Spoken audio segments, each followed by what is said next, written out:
Hello, today we're going to be reading two weird books about weird women. We have Paradise Logic by Sophie Kemp, a book that as soon as I saw, I knew I needed to read. What the hell is this? And we also have The First Bad Man by the love of my life, Miranda July. I am thrilled about these choices. I'm starting with Paradise Logic, and I will update you when I'm done with it. I am here to talk to you about one of the strangest books I have ever read with the weirdest protagonist that I have ever encountered, and that is Paradise Logic by Sophie Kemp. One look at the cover kind of tells you everything this book is going to be. I think it's a lot easier to make a visually very strange cover than it is to write a strange book and do a good job with it. This book lives up to the cover. So if you look at this and you think, wow, I would never want to read that, then you probably wouldn't want to read it. It reflects the inside very well. So Paradise Logic follows Reality Khan. She's living her best life, swimming in her friend Emil's bathtub in a full swimsuit and goggles, when he one day tells her, hey, you should think about getting a boyfriend. You're literally over here all the time. You don't have a job. You don't really have hobbies. Maybe your life would be better with a boyfriend. And she's bored enough and purposeless enough in her life that this becomes her sole focus. She believes that getting a boyfriend or becoming a girlfriend, which to her is like a fixed identity, would mean that her life has meaning now. Before we get any further, I need to try my best to explain Reality's voice and personality to you. It is more strange than you could ever possibly imagine. She's both unaware of, but then also aware enough to be unapologetic about how odd she is. She makes people uncomfortable and she does not give a fuck. People will meet her and they'll ask, has she been kicked in the head by a horse? And this is told in first person, so we don't just see her strangeness through her interactions with others. It's also in the way she tells this story.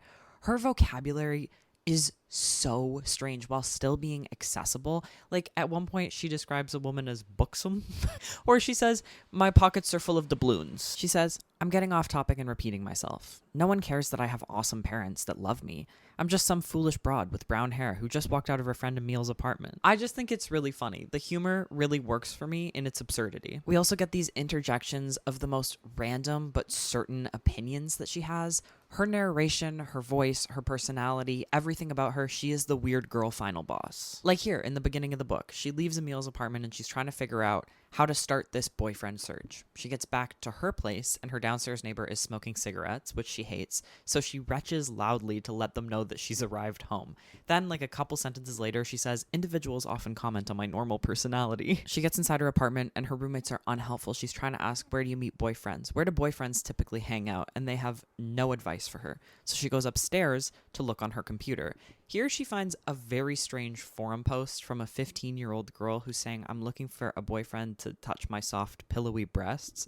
This is your indication that maybe not every interaction that she has or the way that she describes how other people are speaking is the truth, because this forum post is written exactly how Reality would write it. As she's sitting there at the computer, she hears strings and woodwinds and she turns around and hovering in her bedroom, bathed in golden light, is a magazine called Girlfriend Weekly. With the advice of Girlfriend Weekly, which is written like a British wartime information pamphlet on how to be a proper woman, she starts her search at the mall. On her way to the mall, she's on the subway and she, in her head, is envisioning winning slot machine combinations, like a row of cherries and then a row of coins. And I just found that so visually evocative. Same with the Hovering in Golden Light magazine. I think this does a good job of creating an image for you that is strange in the same way her narration is strange. While she's at the mall, she keeps thinking of the lids incident that somehow disturbed or traumatized her. Something happened in there with Emil and he got her a free hat. And she calls him and he says, stop thinking about it. At least you got a free hat out of it.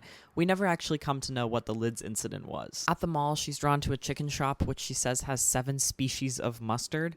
Then she stands there looking out at all of the people in the mall and she says, this was a court for an esteemed girlfriend. Everyone here was now one of my subjects. I gave them all names. All of my subjects were now called Reality's kids. They were my serfs. When I became a girlfriend, my boyfriend would praise me for my ample dowry. Nice dowry, he would say. What an interesting plot of land, the Atlantic Terminal Mall. These grounds are certainly not fallow. She then sees a man quite a lot older than her who, by every description, is kind of gross and scary. None of these things on their own, I'm not saying being bald is gross and scary, though a little bit. But, you know, he's like a bit dirty. He's a bit bald. He's jaundiced. He's wearing torn up sweatpants. He has his hand down his pants and is obviously touching himself and muttering to himself angrily. And when he sees her watching, he starts getting angry at her. But she realizes, thank God, that this is probably not the right man for her. He's 30 years her senior, and obviously there is something going on with him that is not okay. She leaves the mall really disappointed that she hasn't found a boyfriend. Even here, 50 pages into the book, you can tell that reality doesn't really have any survival instincts, particularly when it comes to men, so it is a relief. Very much a relief that she walks away from this man, and she leaves the mall without having found a boyfriend, pretty disappointed. She ends up going to a party that night with a meal and getting locked in the bathroom here, and she's saved by a man named Ariel, who in part 2 she starts seeing and basically living with. They're together all the time. She stays in his house that's like made of a whole bunch of shipping containers and is full of a friend group that they call the Joyce Boys because they were all in a class on James Joyce together. They're kind of dating. They sometimes go bowling, or they sit on the rooftop of his building and play a game called Bottle Drop, which is exactly what it sounds like. They drop bottles onto the sidewalk below and you win if you don't hit anybody with them. I want to read you this conversation between Ariel and reality so you can get a grasp of how she talks to others and why it is so incredibly entertaining and funny. They're playing Bottle Drop and they're both reading books. She's reading a book about horses falling in love, and she whispers to herself, "She's a very good horse. This will be the one for Brown Bartholomew. This much is certain." "What?" responded Ariel. "I'm speaking of what I am reading right now," I said. "It is a tale of a horse who is looking for love. His name is Brown Bartholomew, and the apple of his eye is named Miss Sunshine." "Is that like a book you bought at the supermarket?" said Ariel. "At supermarkets, you can buy many useful items." That's the sum of the conversation. After 3 months of being together, she asks, "Are you my boyfriend?" And he says no. He says, "We're just having fun. Can't we just have fun? We don't need to put a label on it."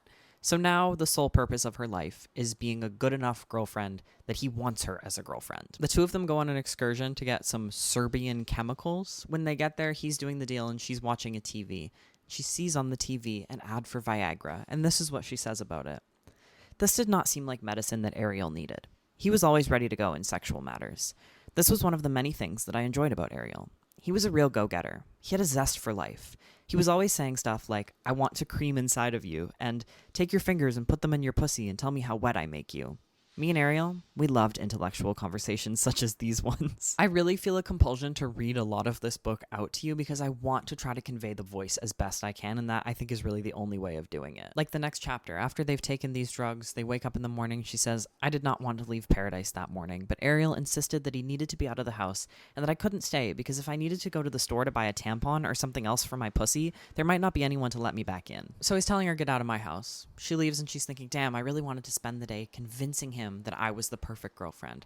But I'm dead broke, so maybe I'll get myself some money. Being independent is a good quality for a girlfriend to have. That's what I read in Girlfriend Weekly. So the job that she sometimes does is act in commercials for water parks. She calls her agent and they have this conversation. "Reality, my special lady. How's it going? We haven't heard from you in a while. We want to make you a star."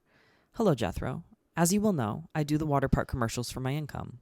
I've seen you on those twisty loop-de-loop slides. No other actress in the Northeast has your technique in command. So tell me this, do you have a commercial for me?" "Well, times have been tough. They sure have. You'll understand. The economy, etc., etc. But here's the thing. Paramus, New Jersey. There's a new park going up, and we need a girl who is fearless and comfortable with wearing a high-cut bikini. I think you just might be the girl. What do you say? Have you shaved your pussy recently?" So just like that day, there is a water park commercial that they have not hired an actress for, but have set everything up for, and she gets picked up in a car and goes to do it. She does a great job. She is the most talented water park commercial actress this side of the Mississippi. But all day she's thinking about how she hasn't heard from Ariel, and she's convincing herself that he's died. So she says, "Once again, I am making cell phone moves," to refer to texting him. She finishes the commercial, she goes back to Ariel's place, and she starts searching his room for clues because he's still not there. While you're reading this, you never think that he's anywhere other than work. She can't find anything in his room, and she says, "It was around this time that I began to strip. Something that I do is that I will often disrobe when I am stressed and get on my hands and knees and sniff around."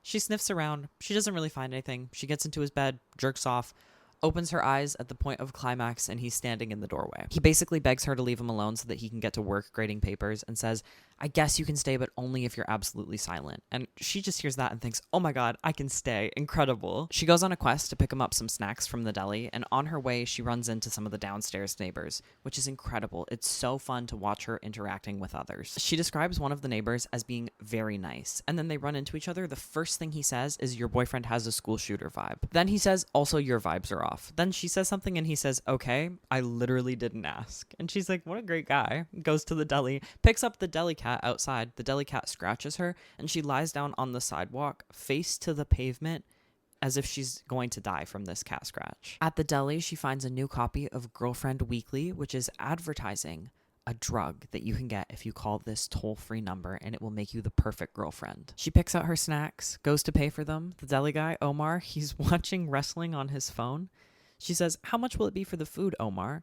He goes, I don't fucking know. Do you think I have every price memorized? What do you think I am? A friend, I responded. $85, said Omar. It's like 2 drinks and a head of lettuce. She gets back to the apartment, and a breakup between them seems inevitable. It seems pretty clear that Ariel is just about done with her. But they end up having sex, and then he says, yeah, fine, sure, whatever. We can be boyfriend and girlfriend. The next part briefly switches to third person, which it does at the start of every volume in this book, but I didn't know that. So I was devastated to think that I was no longer following reality in her voice. Thank God it's just 1 chapter, though. I think I didn't quite realize how much I cared about her and also was entertained by her until I wasn't reading from her perspective. In Reality's life now, the fight is not over. She now wants Ariel to love her, and she can't make him, but she does at least have this identity as girlfriend now. She's like fully staying with Ariel at this point, whose place has no shower, so she stinks, and she also has a case of jock itch on her ass. Ariel invites her to a party, and she decides that it's black tie. She goes back to her place with her roommates, who have taken over her room with art prints of one of them naked, which she assumes is by his girlfriend Sujin. But then when she brings it up, he says, actually, I painted those. She gets dressed here for this party that, for some reason, to her is black tie, in this insane outfit, insane makeup. Her roommate Sujin says to her, girl, who dressed you? You look absolutely insane. In a bad way. Are you okay? The two of them kind of get into a fight, which ends with Reality storming out and saying, I hope a curse befalls you. You get to the party and you know that she stands out, but she absolutely does not recognize that. She keeps thinking, nobody's really dressed in black tie here. At this party, she meets this group of girlfriends, the girlfriends of Ariel's friends. They pull her into the bathroom. They pull her right into this group. She gets in there. There's women like in the bathtub shaving their legs. They're doing their makeup. They're all over each other. She says, if I had to guess, there's maybe 75 people in here. All of these women, including Reality, are on this girlfriend drug that she saw advertised in Girlfriend Weekly. One of them in particular, Steffi, is really welcoming and inviting to Reality. She texts her after the party's over and says, you should come over for wine sometime. And Reality basically immediately hunts down her place based off of context clues she gave about where she lived. She obviously isn't welcome to just like randomly show up at Steffi's place, and Steffi is being very direct and clear about that, but Reality's not picking up on it at all. She's thinking, Steffi's just in this mood because she's waiting for her boyfriend to get back, and that's an anxiety-inducing time for a girlfriend. That night, Reality decides that she's going to be the hostess of the rock and roll party that they're throwing at Ariel's apartment. At this party, to her surprise, her roommate Sujin shows up. She kind of embarrasses Reality in front of all of the girlfriends, and then they go up to the rooftop, and Sujin says, I miss you, you're never home anymore, we used to be best friends, and then she takes out her phone and she reads this note that she's prepared for Reality, and it's like, kind of a whole lot of nothing. Not necessarily nothing. It's just like not that deep, which I think is really realistic. Like having this big planned out moment of confronting someone that you love and you've written down your thoughts and then they're kind of just like really base level, like nothing all that special from your notes app. I loved it. I thought it was great. Reality doesn't even respond to this. She just kind of thinks that's awkward, and she walks away to go find Ariel, who is sitting with his ex-girlfriend with his arm around her waist. Reality is upset, of course, so she goes back inside to the group of girlfriends, who keep telling her that soon she's going to get an invite, and everything's going to change for her, and she will really become the perfect girlfriend. Part 4, she gets the invite, a one-way ticket to Geneva. She goes, she's picked up in an unmarked van and taken to this kind of like cult compound, full of identical girlfriends. Her head is shaved, she's dressed in white, and then she's like trained and tested on being the perfect girlfriend. As part of testing for this girlfriend drug that she's been taking, she has to go to the mall with Ariel and do acrobatics. She has to perform a dance, a ballet with him and his ex-girlfriend. She has to lay there and take it. she has a vision of herself as a little girl, and Ariel's there, and he's saying, play patty cake with me. And she decides to go over to herself as a little girl instead, and now she can talk in full sentences, which she hasn't been able to do through all of this testing. And it's very aware of how on the nose this is, her choosing herself. It says, you know exactly what this is. Then she has a final meeting with the doctor who created the girlfriend drug, and he reveals himself to also be her agent, Jethro. During this meeting, at one point, Jethro calls out for a Coca-Cola from another girlfriend, and she comes into the room naked on her hands and knees, and she says hi to Reality, and Reality says hi back. And now Reality has failed the test because she's treated this other girlfriend with respect. So she has 100 seconds to get out of the building before Jethro shoots her to death in the ass. She makes it out, she leaves, and she walks for miles and miles through a desert, which is obviously like a different plane of existence. I think this whole thing in Geneva has been as well. In this desert, she meets a periwinkle snake with sunglasses who tells her first that her boyfriend has a school shooter vibe, and then he tells her that all she needs to do to get out of here is find the reverse Hollywood sign and then pull the sword out of the stone, and she'll be taken back to the airport in Geneva. And he says, I'm telling you this as a warning so you know beforehand, you're probably going to have to fly into Newark. She walks for longer, and then she hears the voice of the narrator of those third-person chapters at the start of each of the volumes of this book. The narrator tells her to go sit on that rock, and she refuses, and then lightning starts striking, so she goes over. She doesn't sit down, though. She just starts piling them up, while the narrator tells her about how Ariel doesn't love her, and she can't make him love her, and he's going to end up moving in with his ex-girlfriend. He's not going to cheat on her, but he is going to break her heart. And then she says, I took some more rocks and continued to pile them up.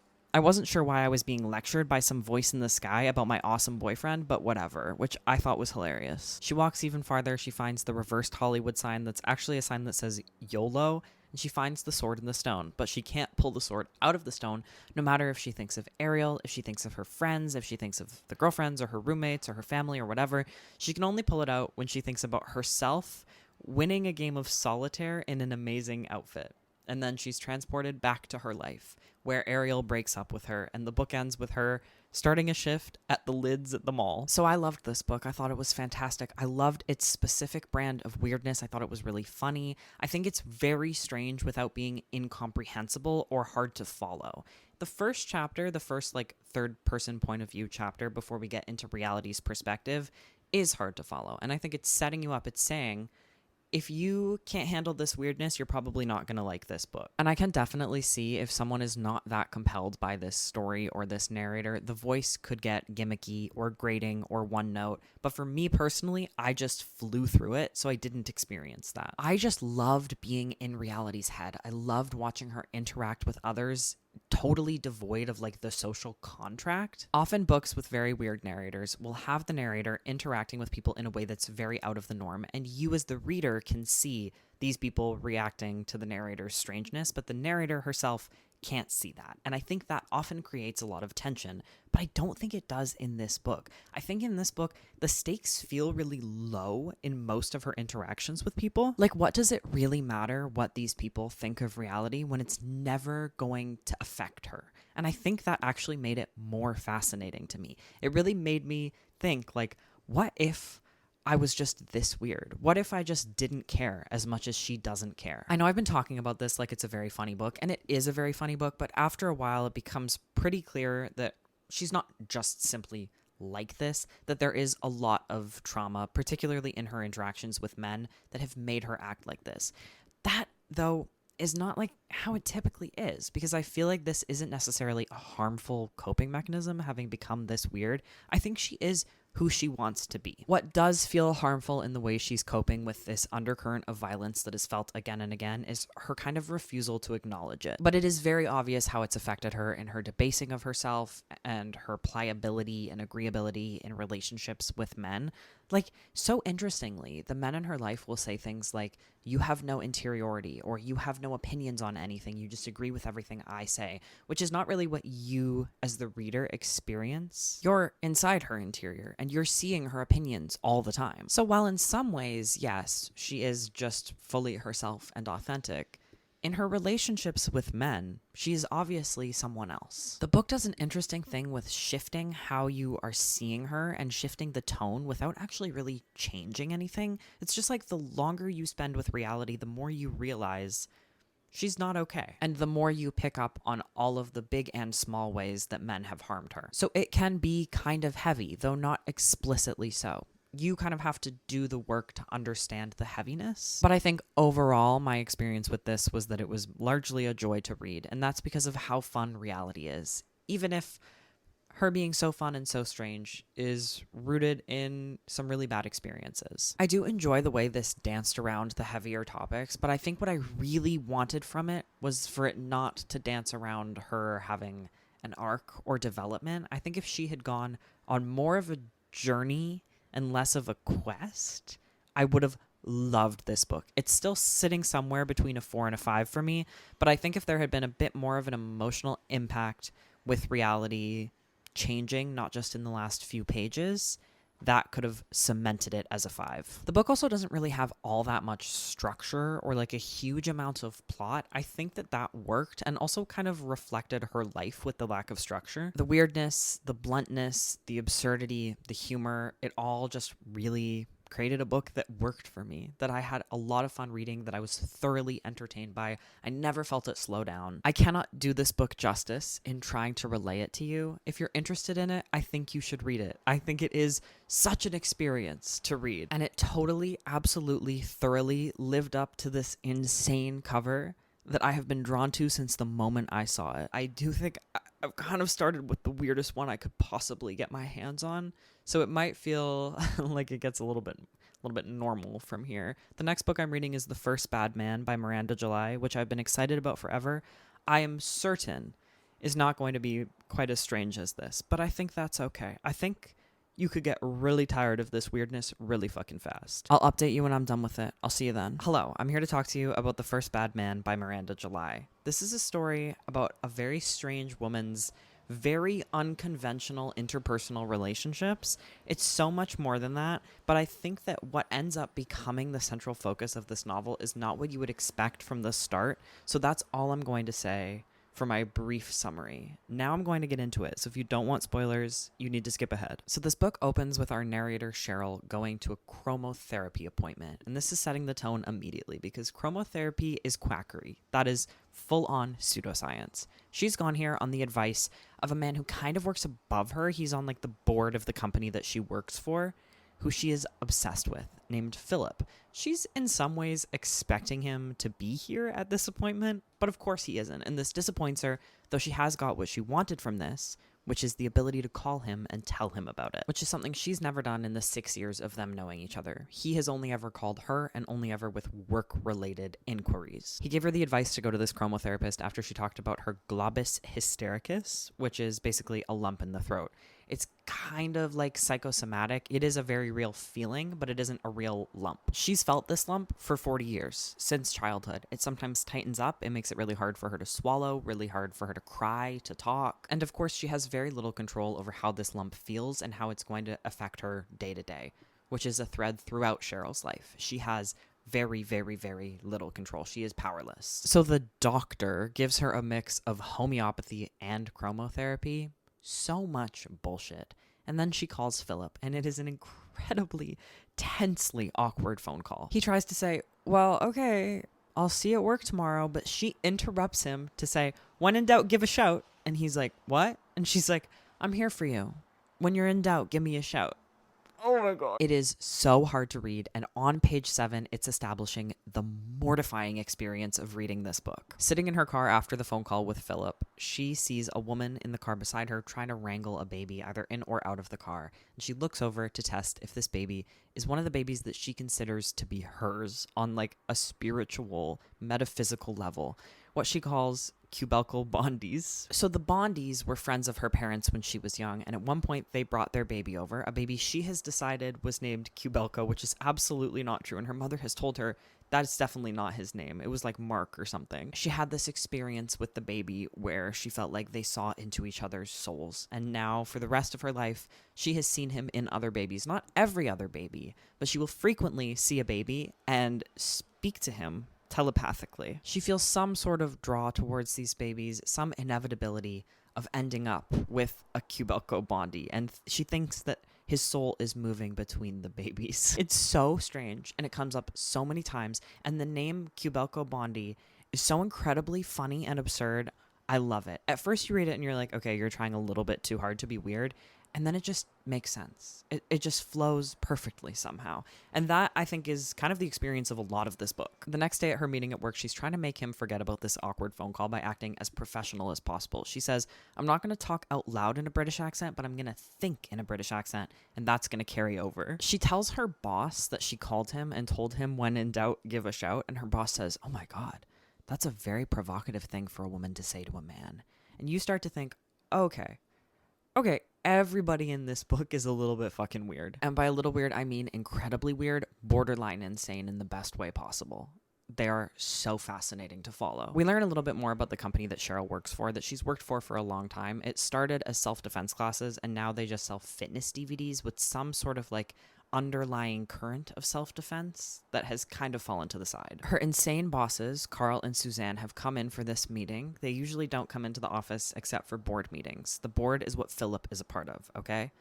Cheryl, she takes notes. They come in with a plastic bag, which they fill with office supplies and food from the staff room. And then they say, we were kind enough to bring this beefalo to you. It's a mix of cow and buffalo, and it all expires tomorrow. We bought way too much of it. And so we have a little bit for each of you to enjoy on us. They also, during this meeting, wonder aloud if anyone would be able to take in their daughter Clee for a little while she looks for a job acting in LA. That night, Philip calls Cheryl, and he starts teasing this confession that he wants to make to her. And she's, of course, thinking he's going to tell me that he feels the same way about me that I do about him.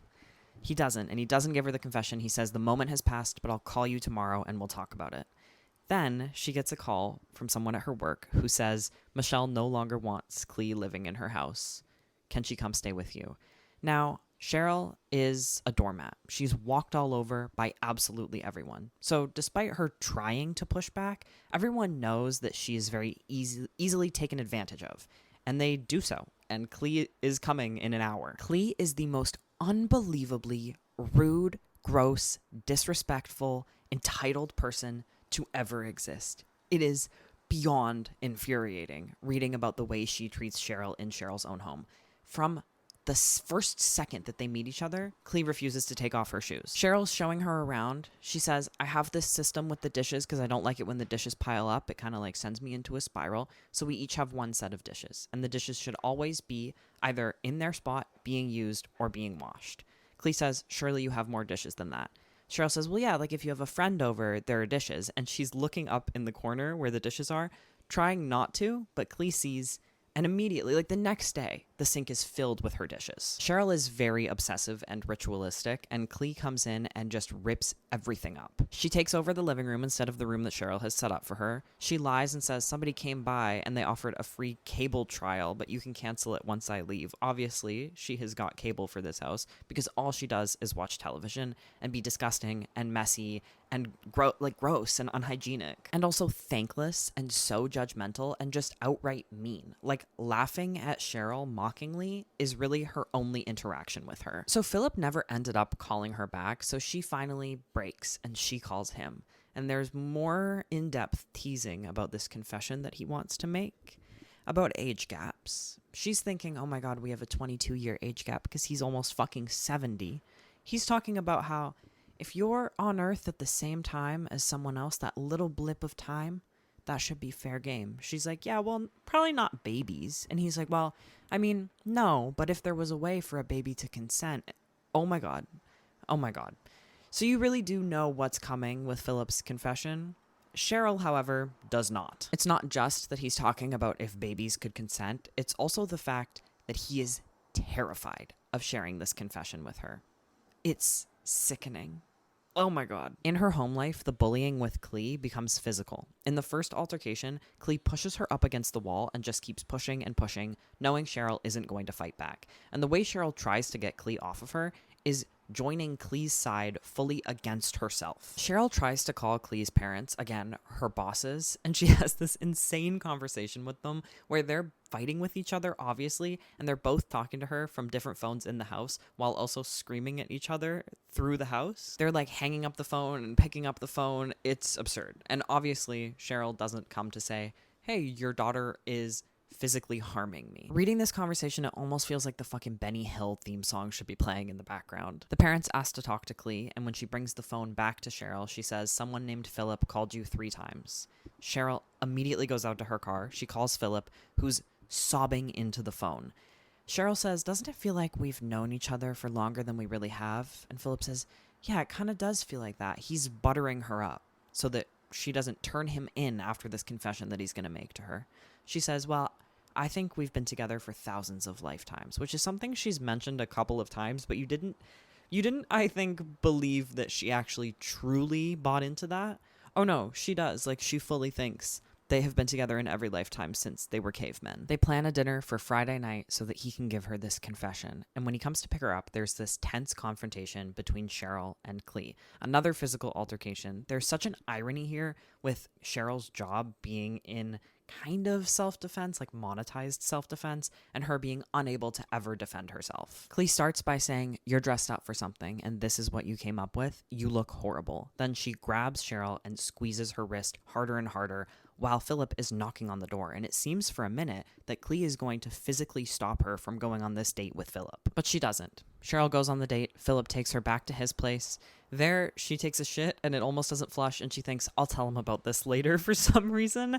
Then he confesses to her that he has met a woman who is his match in every way, who makes him humble, who makes him want to be a better person, and she is 16, and her name is Kirsten. This confession causes Cheryl's throat to totally close up. She's pretending to take sips of her wine and discreetly spitting in it because she can't swallow. Philip says, I confess this to you because we wanted to ask for your blessing. We can't tell if our attraction is blinding us, if it's just the draw of the taboo that's making us want to consummate this relationship. So we want you, a level-headed and masculine feminist woman who lives alone, to tell us if you think we should do this. And we're going to wait for your blessing. Oh my God. Cheryl makes up an excuse to leave and she says, I'll get back to you about it. This is also all made grosser by Cheryl's very loving descriptions of Philip as a nasty, unhygienic old man with like tufts of hair growing out of his ears, thinking of him with a fucking 16-year-old. When she gets home, she's feeling a little bit emotionally volatile. She's feeling a little bit of power and she confronts Clee. But Clee has of course, immediately picked up on Cheryl's pliability, her lack of confidence, her uncertainty, and Clee's not going to take shit from Cheryl. At the threat of calling Clee's parents, Cheryl is met with a smile and a challenge to do so. Clee also tells her here that she now has a job. They have yet another ridiculously intense physical altercation where, despite the irony, Cheryl won't fight back against Clee. Every time it gets physical with them, it's getting worse and worse. Philip calls. He says, have you made a decision yet? She says, can I ask, is Kirsten beautiful? Philip says, she's gorgeous and she's blonde. This causes Cheryl's throat to completely seize up, and the description of it is fucking suffocating. It is panic-inducing.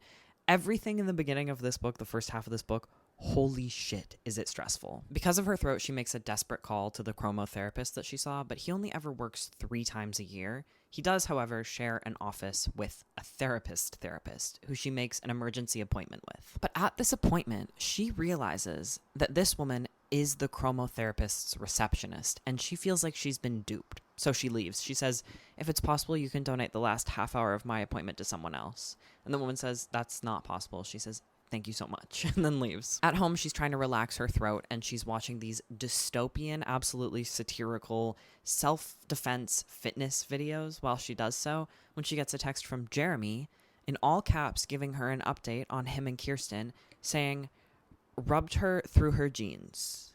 Still waiting on your blessing. The next day, Cheryl drafts a letter to Clee because, of course, she can't say anything to Clee outright. She hangs it on the bathroom mirror. It says, you have to get out of here. I'm having a friend come stay with me. This causes, of course, another physical altercation, but this time it's a full-on brawl, and it's two-sided.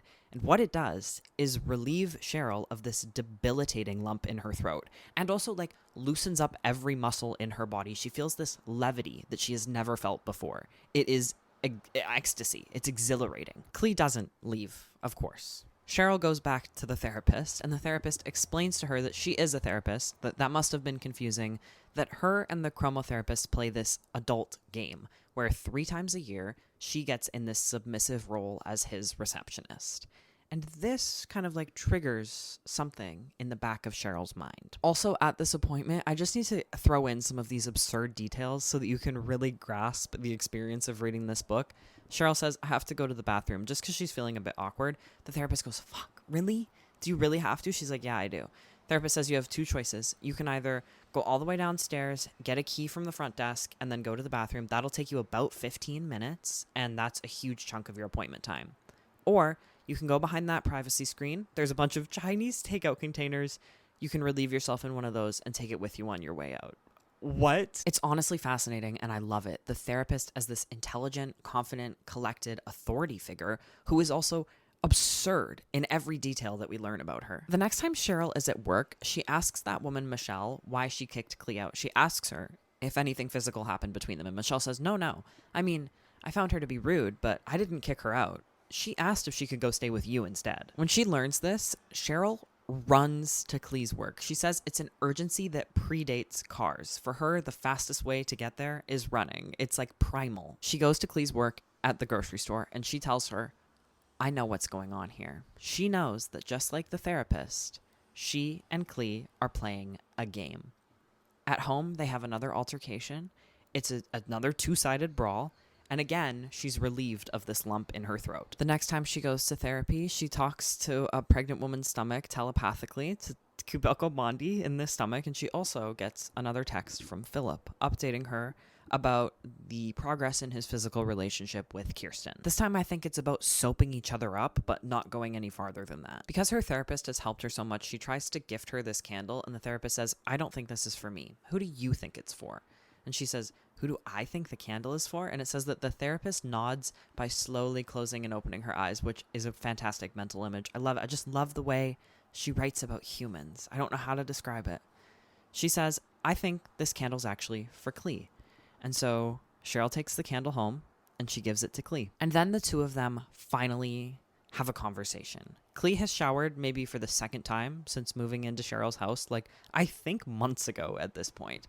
And she's sitting there with her legs spread, her hair wet and slicked back, and the towel wrapped around her shoulders, kind of like a boxer. It's a very vivid mental image. Clee says, I hope that we're not getting confused here. I need to tell you, I'm not gay. I'm like a misogynist, as if that is an identity. Cheryl can see that Clee is attached to how angry specifically Cheryl makes her. They both agree that they don't want to stop the physical fighting. A couple days later, Clee is in the kitchen at the same time as her, and Clee starts mocking her appearance. And Cheryl thinks it's so cruel, but it's also so attentive. They fight again, of course, and Cheryl describes it like this. This was the opposite of getting mugged. I'd been mugged every single day of my life, and this was the first day I wasn't mugged. At the end, she quickly squeezed my hand twice. Good game. Fucking fascinating. What the hell is going on? They fight all the time. When they're not fighting, they're ignoring each other, but they are loving fighting. Every single time, it gives her that levity, that ecstasy, that relief of the lump in her throat. Philip is still texting updates in all caps like, can we do oral? And she no longer even cares. It doesn't bother her. But then the gardener who came with the house when she bought it, this homeless man named Rick, who she doesn't pay and would refuse payment, he just has a green thumb and he likes gardening, he sees them fighting. And he tells her, if you're in danger, you need to tell me about it. And she's mortified. Not really about the embarrassment of being caught doing this. More, it's the primal fear of losing this thing that she loves doing. She pushes him away and tries to ebb his suspicions, but he's kind of ruined it in the sense that now every time they fight, she's seeing it through his eyes. So instead, she takes out some of the fitness DVDs from work back when they were still mostly centered around self-defense, and she starts using them as scenarios to play out with Clee. She enjoys playing a role, and they're like fully acting them out together, with Cheryl in the role of the victim trying to defend herself and Clee in the role of the attacker. After a little while, there's this big fundraiser that happens every year at work. Clee comes with her. It's a little bit weird to see Clee in public and like interacting with her parents. Philip doesn't come to the fundraiser, but he does text, and he says, I sent in a donation. Let me know when you can send me the receipt.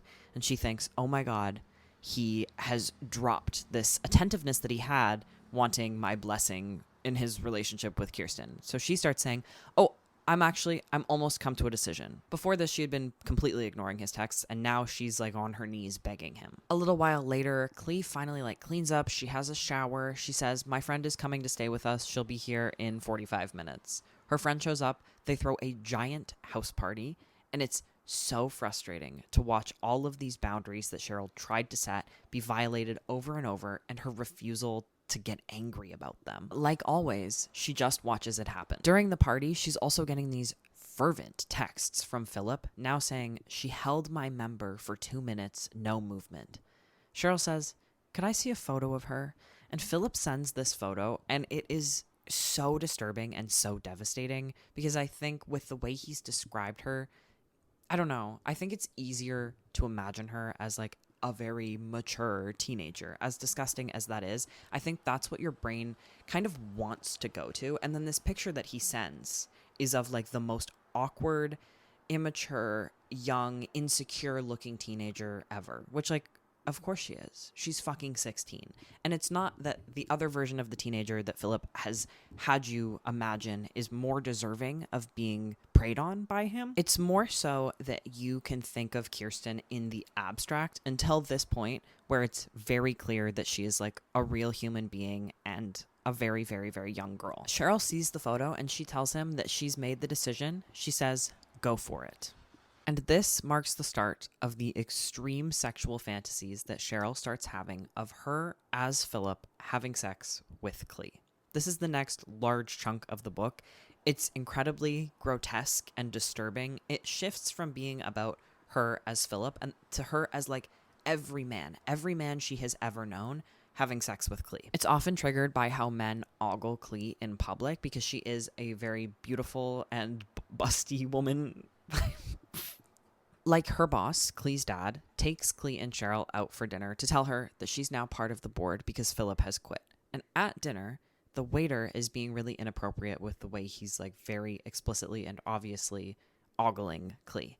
Cheryl says something about how he's being inappropriate, and Clee instantly picks up on her jealousy and starts ramping up the flirting. It is so insane. By the time he is telling them the dessert menu, he's giving Clee a shoulder massage, and no one bats an eye. The next time they fight, Clee can somehow tell that Cheryl is imagining a sexual dynamic to this, where Clee is both submissive and humiliated. Cheryl is imagining her as being covered in semen, and she knows that that's happening. She says, do you know how often this happens to me? It always happens. These extremely disturbing and detailed sexual fantasies have totally taken over Cheryl's life, and now it's ruined this dynamic that she had with Clee. She has dirtied it. So she goes to therapy, and her therapist come up with this ritual, singing this part of a David Bowie song that will break the spell of these obsessive sexual fantasies. And she does it. She sings this song over and over and over and over again, and it does break the spell. Her and Clee don't interact for a month, and then the next time they do, she learns that Clee is pregnant. She's putting it up for adoption. Clee's mother wants nothing to do with this, but she comes to pick Clee up, and Cheryl defends Clee. Cheryl stands up for Clee, something she's really never been able to do for herself. She won't let her boss, Clee's mom, into the house. She turns her away. And then she takes on the role of a mother to Clee during her pregnancy. A pregnancy that is very much unwanted on Clee's part. Clee, however, is anti-abortion because she's kind of the fucking worst. Clee has no interest in this baby. They'll go for an ultrasound and she'll turn her head away. She doesn't want to look at the screen. She's just going to have it and she's going to put it up for adoption. She never even wants to see the baby once it's born. In here, Cheryl believes that she has to read the baby the steps of development each week so that it will actually undertake those steps. She gets this really, really detailed book about the progress of a fetus's development and reads it every week. They're going to birthing classes. They have a midwife because Clee refuses to go to the hospital, and when she starts having contractions, she won't go to the hospital, even though the midwife is in Idaho and they live in LA. The midwife says, I'll drive to you right now, but I gotta drive my friend's car back. I'll probably be there in time. Like everyone else, she's almost normal, but also pretty eccentric. Like at times she'll call for an update and Cheryl will think she's just calling because she's bored on her road trip. While Clee is having a contraction, the homeless guy who gardens, Rick, he shows up and sees what's happening, and Cheryl can kind of see in her peripheral vision that he's like tiptoeing around the house, and then Clee really starts to actually give birth and she won't go to the hospital. Cheryl, in a panic, calls the midwife who tells her all of the things that she needs to set up, and when she goes into the bedroom, Rick has already set everything up, and he walks Clee through this birth, and the baby is born, but there has been some pretty serious complications. It's aspirated on feces, and he needs to be put into the NICU. It's very unclear whether or not this baby is going to survive. Clee, who has had no interest in him whatsoever so far, goes up to the incubator, and she's whispering something that Cheryl can't quite hear, this chant. And Cheryl realizes that what she's saying is, "Oh, sweet baby boy, oh, sweet baby boy," over and over again. That fucking got me. Apparently, what gets me in books is, like, babies. I had no idea. Now, of course, as you knew from the moment that you knew about Clee's pregnancy, this baby is another Cubelco Bondi, which means that Cheryl is sometimes telepathically talking to him and feels this insane connection with him. At one point, she's going into the NICU while these two parents are coming out, and she realizes that these are the parents that Clee chose to adopt the baby. And they're having a conversation about how you wouldn't buy a car if it was broken down. Basically that they don't want this baby because he didn't come out perfectly. Then the most insane thing that could happen happens, and Cheryl and Clee kiss, and they kiss, and they kiss, and they kiss, and in this moment of panic and emergency and fear, they become a couple. This is what I was saying before about things that are just like so absurdly weird, and then Miranda July is just like, come on, let's go. You're gonna buy into it, and then you just do. What do you mean Clee and Cheryl are now a couple? Clee makes the pretty rash decision to not put this baby up for adoption. They name it Jack, and once he's released from the NICU, they take him home. The honeymoon phase dissolves pretty quickly, because of course it does, and I think this book would have been fucking ridiculous if it tried to tell us that after the relationship that they have had in the past, now all of a sudden they're going to have a really good co-parenting lesbian relationship situation. That would be crazy. Like, of course, this wasn't going to work. Cheryl can see the depression setting in with Clee, who really isn't all that interested in being a mother, where Cheryl is. And Cheryl starts to think that around every corner, Clee is not going to be there. She's going to have left with the baby. And it keeps not happening. And Cheryl realizes, I need to let Clee know that this isn't the best thing for her, that she should leave. And Clee decides to leave, and leave the baby with Cheryl. And when she goes, she says, Aunt Clee loves you. I like that we do get to see Clee as a lot more human and a lot more complex and not just solely an antagonist. She is very young and immature and angry, and she has this intense relationship with her mother, who she's never been able to say no to, which is crazy when you see the way that she treats Cheryl. Clee leaves with her friend Rachel, and then they literally never hear from her again. Even though she promises she'll be there every Friday at 10 a.m. to visit, Cheryl knows that she's not going to be. Though being a mother is tough, she does love it. She can't really have a baby in the house and still keep up these rituals that she has. Like, she doesn't want the toys to make a mess. She wants everything to be in its right spot. She has a very structured system for keeping everything how it should be, and she obviously can't explain that system to the baby, though she does try. But more than anything, she loves the baby. At one point, she goes to the park and she sees Rick there with his wife, and she realizes, oh my god, I have no idea why I thought this man was homeless. He's literally not. He lives down the street. He himself just doesn't have a garden, and he has a green thumb, and he loves gardening, and that's why he gardened for the neighbors. Why did I think he was homeless? Just because he walked here? He walked here because he lives like a couple blocks away. Clee's parents visit at one point. They say that she's with Rachel now. They're in a loving relationship. They also say Jack seems like a pretty good kid, but, you know, the grandmother, grandfather, grandchild dynamic is really forced. We want him to come into our life on his own terms, and then we want to decide if he's someone that we really vibe with, if our values align. Basically just somehow using therapy speak to like push themselves away from the responsibilities of grandparent. It's incredible. I fucking love the characters of these bosses. They're so absolutely insane LA people. So way back when she first learned that Clee was pregnant, Cheryl was so curious about who the father was, and Clee didn't want to share. She says, he's not a good man. He's not my type. It was a mistake, and I don't want him involved at all.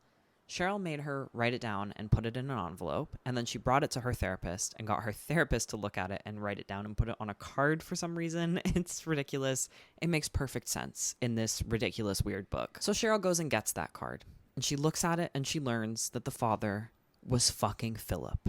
And then Philip shows up at the house. He comes over and he tries to just like ingratiate himself into the lives of Cheryl and Jack. He brings his fucking toothbrush, He knows that she's a doormat like everybody else, and she doesn't really fight back. And they have sex and it's awful. He just sits there watching something on his phone until he says now when she's supposed to be ready to take him. It's disgusting. It's horrible. He's such a gross, weird old man. She actually does fight back against him. When he wakes up in the morning, his clothes are folded with his toothbrush, which he had brought the charger for, on top of them. And he takes the hint and he leaves and he says, I actually don't even think that the baby's mine. He seemed pretty standoffish to me. So the last bit of the book is Cheryl pushing Phil out of her house. And then there's an epilogue which throws back to something that Cheryl told Jack when it was unsure if he would survive in the incubator. She was telling him all the things that he was going to experience. She was saying, like, you have to live and this is what's going to happen. And one of those things she says, at one point, you're going to run through an airport towards me and I'll be there waiting for you. And this happens. This is the epilogue. And it seems here that Cheryl has not ended up raising Jack, and that Clee hasn't either, but that the two of them have ended on good terms.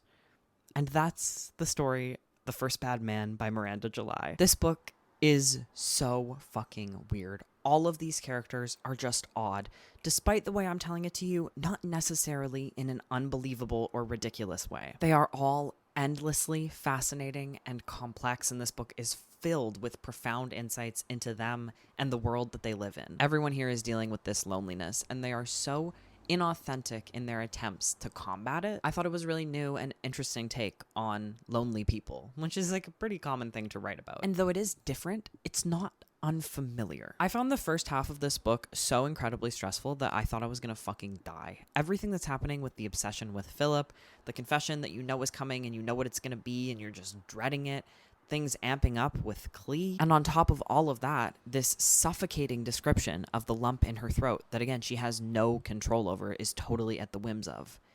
It's so intense. Then the book gets really extremely sexual and disturbing and uncomfortable, but like it still somehow manages to work. And then at the end, it's like emotionally honest and truthful and kind of heartfelt. And through all of these tones, it maintained this weirdness and this incredible voice. Wow, is it stressful to follow this doormat of a woman with such an intense interior and intense physical reactions to the way people treat her, and everyone takes advantage of her. She is totally under everyone else's control.